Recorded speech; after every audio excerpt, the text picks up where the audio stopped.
Hello everybody, welcome to Left on Right, where we give the left-wing perspective on right-wing media. Today, we are talking about Tucker Carlson's interview with Treasury Secretary Scott Bessent on the Trump tariff plan. So before I get into it, one thing I'd like to comment is that this is an hour-long video, and I have to say, giving these long-form interviews is really valuable tool for communicating with the public. And I'm not sure if you remember, but Kamala Harris never made time to go on Joe Rogan, whereas Trump went on Joe Rogan for 3 hours and that video got almost 60 million views. So that was a real blunder by Kamala Harris. And likewise, the Democrats have not made effective use of long-form interviews to get their points across. So regardless of how I feel about the tariffs in general, the fact that he's willing to come in and talk for an hour is a great thing to explain what's going on to the American people. Worker and for the new Republican alignment. And it's a combination of the old and new ideas. Some of the old ideas were put away. I always tell everyone, and they don't want to hear it, the original tariff man was Alexander Hamilton. Yes. And he used tariffs to fund the new nation and to protect American industry. President Trump. So I'd like to talk a little bit about Alexander Hamilton and his history of tariffs. So I think it's totally right that Alexander Hamilton realized that a key component of a strong nation is an independent manufacturing base. So one of the things that happened historically is that the US was very dependent on imports from England, and in order to assert their independence, they needed to encourage domestic manufacturing. So I totally agree with that point. One thing that is a bit off about this analysis, which is pretty important, is that you can't just put tariffs on all the imports and expect manufacturing to spring up. So there's this famous report on manufacturers from Alexander Hamilton, and the key point is that there's tariffs and then there's industrial subsidies, which means that some of the money raised from the tariff could be used to subsidize domestic manufacturing. If you think about it, the status quo is that a lot of American companies have moved manufacturing to areas that are cheaper, for instance, Mexico. So when they move to an area where there's cheaper labor, the cost of building the factory is offset by the cheaper labor. However, in this case, you want to reshore manufacturing, in which case the labor costs are higher, so you need to come up with that money somehow. So while we do have tariffs from Trump, there's no discussion of subsidies for manufacturing. So this isn't really following in the traditional idea that Alexander Hamilton suggested. All right, so let's move forward to next section. This is talking about identifying the issue. For years, the American worker middle class has been eviscerated. American workers have taken it on the chin, and we're just starting to see some of the research now. So I think that's pretty interesting points, and one of the main strengths of Trump is being able to accurately diagnose problems.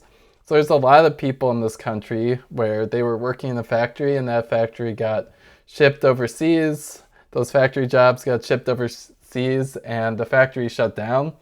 And it's totally right that those people are going to be upset about it. And Trump is very effective in identifying that issue. So another interesting thing I saw recently, so the New York Times took a look at some of the people who were in Michigan in the auto industry, and they were saying like, oh, do you support Trump, or how do you feel about things, like would you vote for Democrats? And the basic point was, regardless of the quality of the solution, Trump is the only one who's taking action that could theoretically help, whereas the Democrats haven't articulated a clear plan to try and address manufacturing in the United States. Like, we're seeing research on what's called the China shock from 2004.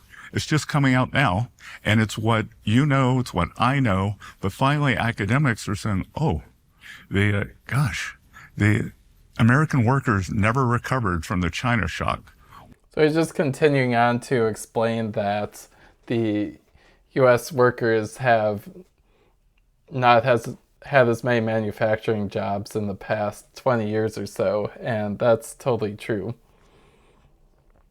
All right, so let's move on a little bit to the national security discussion. Financialized economy. We have stopped making things, especially a lot of things that are relevant for national security.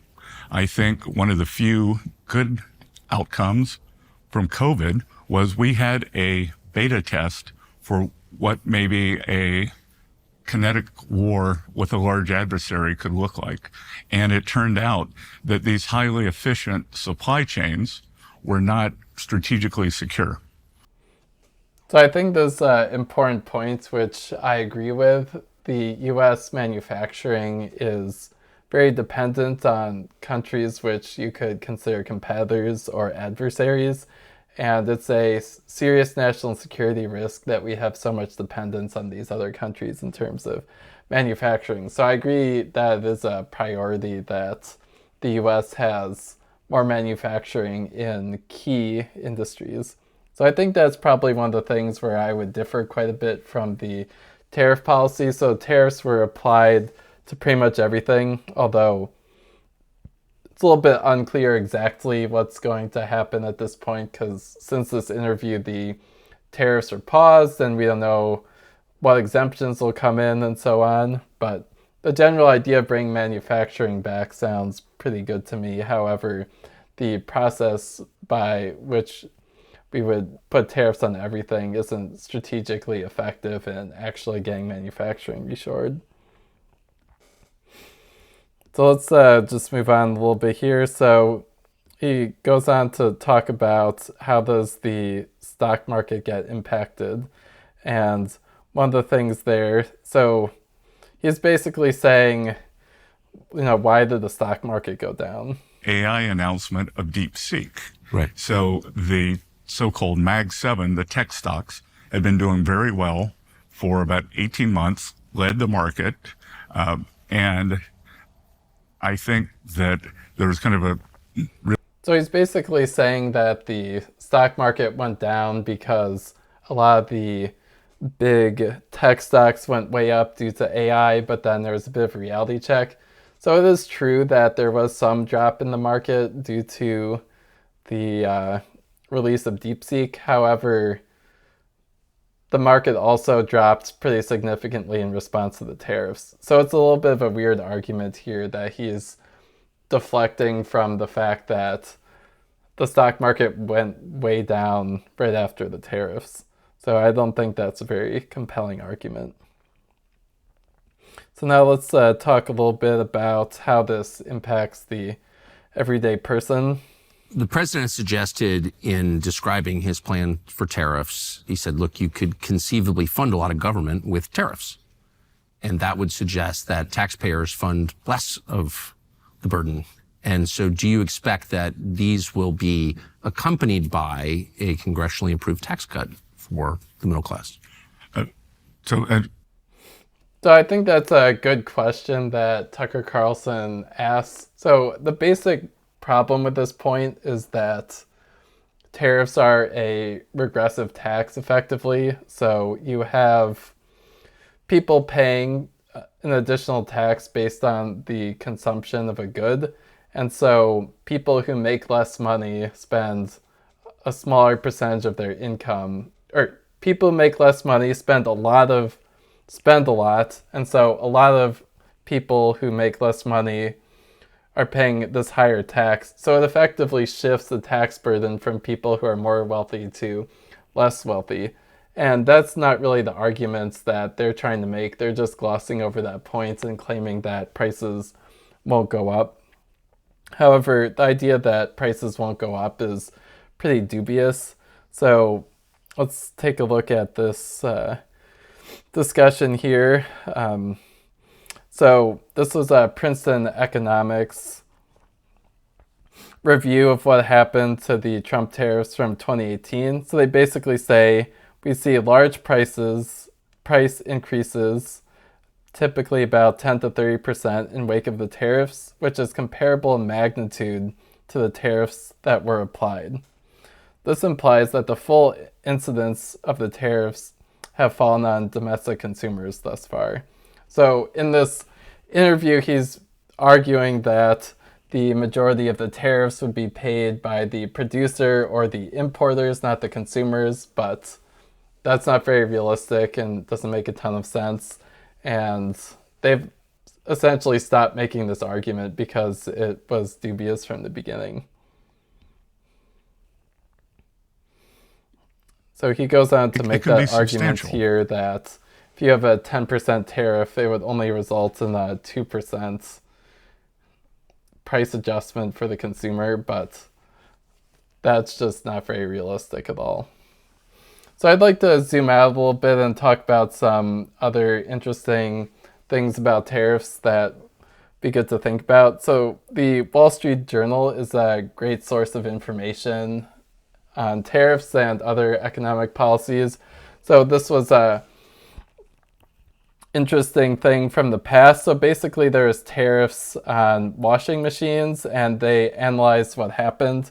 So when you think about tariffs, you're like, okay, well, prices go up, but we get taxes, and like, how does this all balance out? So the thing that basically happens is, so you're going to get some more jobs. So due to the tariffs on washing machines from Trump in his first term, we got around 2,000 new jobs. But the thing is that people were paying significantly higher, even though these washing machines were created domestically, the cost was higher because labor is higher. So what was the net effect of all of this? Consumers paid about $815,000 per year per job created in the US. So that's really something you should keep in mind. If something is made cheaper outside the country, everyone's going to have to pay more for that individual item. And do we really want to do that for every single item that we buy? I think that is a hard argument to make. This kind of comes down to political favoritism. So if some of these manufacturing jobs are in counties that have high political influence due to being swing states, they get protectionism from the US government, which means that we ultimately pay a lot more so we can get a relatively small number of jobs in a couple of counties. So you have to be careful with using tariffs because it just increases the cost for consumers. Another thing I wanted to talk about was, it feels like things are pretty wild as far as the tariffs are concerned. And so there's different processes by which tariffs are implemented in the federal government. So on the bottom here, this is another Wall Street Journal video, which is interesting to watch, and the legal logistics behind what happened. So on the bottom, you have the typical tariff process. So you start with an investigation, you notify countries, you get various public hearings, there's formal reports, president decide action, and then you finally implement the tariff. So you can see in this case, in the typical process, things are much more organized, and all the issues that we're running into currently would be discovered by the process. And this is also typically in the US Constitution, Congress has the power to impose tariffs because it's equivalent to a tax. However, a law was passed around 50 years ago called IEPA, which basically means that the president can declare a national emergency and then president can decide a tariff and that's it. So in the IEPA process, which is what Trump used, you don't get any of this feedback from various industries, and that's why we've had such a chaotic situation. So if you think about this, the IEPA process really feels like a poison pill in our economy. You can basically just have a single person implement a massive tax on everybody in the world, and it's going to take forever to challenge that. So another thing is the president declared a national emergency based on the fact that there is a trade deficit between the US and other countries, and that's a really dubious reason for a national emergency and is pretty likely to be declared illegal. I'll be interested to see. On a basic reading of it, it sounds pretty ridiculous to me that you can come up with a fake national emergency and then just create a huge tax on everybody. But we'll see what happens. Since this original video and policy came out, a bunch of lawsuits are working their way through the courts. And one final thing, so there's this geopolitical economy report. So this guy's an economist, and he is doing a real in-depth analysis of the US and China trade war. And he's got a lot of interesting figures in his video, so I highly recommend you watch it. But the basic point here is that China's been very strategic in expanding its manufacturing partners. So the top figure shows in 2000s the countries where China was the largest trading partner of the country versus countries which were the largest trading partner of the US. So you can see it feels fairly split, where the US and China are both manufacturing a lot. But then by 2020, China is the main manufacturing partner for the majority of countries in the world. And so one of the key things that the Treasury Secretary was arguing in this video is that the US has a really strong hand. But if you look at things from a more detailed perspective, that is not necessarily the case. It's true that there is a trade deficit between the US and China, and the China exports more than the US exports.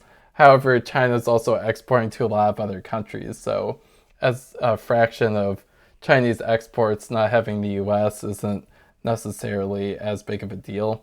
And there's a lot of other interesting stuff in this guy's videos. So another thing that was pretty key and why the tariffs got paused is basically the weakening of the dollar.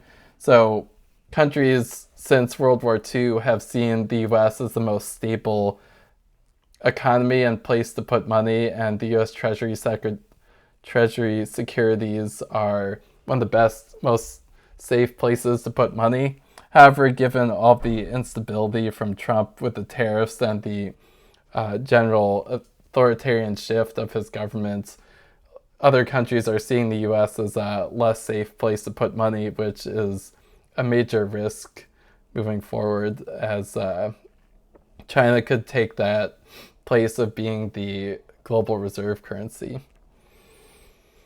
So I hope that was interesting to you. So I suggested a few videos you could watch if you're interested in getting the left-wing perspective on Trump's tariff plan. One other thing I'd like to conclude is, despite the fact that the tariff plan is a bit dubious in terms of how much it will actually solve anything, the Democrats don't have a clear alternative. So all the people who feel like manufacturing jobs leaving really hurt their communities, they're going to be all for Trump regardless of what happens in the short term. And Democrats have really failed to be active advocates for those people. So Trump's been really effective at diagnosing the problem and taking some action, even if it's dubious whether it'll work. And Democrats really need to get their stuff together and have a coherent message that they propose as to how they're going to improve national security by reshoring manufacturing. So thank you very much for listening, and I will see you next time.